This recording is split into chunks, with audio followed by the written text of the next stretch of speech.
Oi, tudo bem? Meu nome é John, meu sinal é esse daqui é o canal Mãos e Línguas.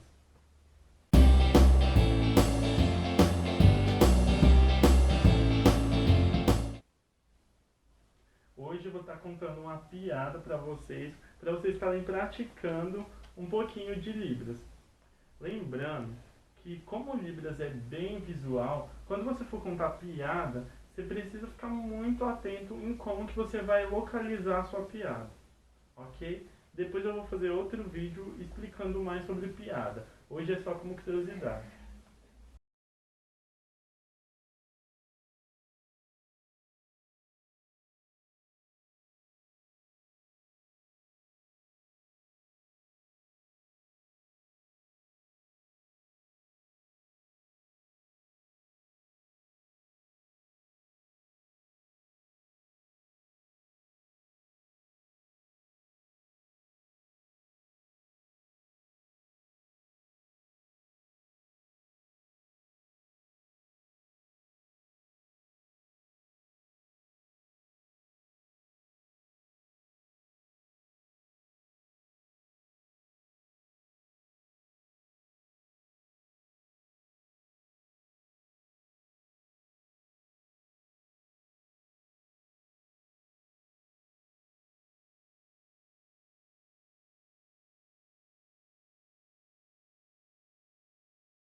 Então foi isso, galera. Essa foi a piada.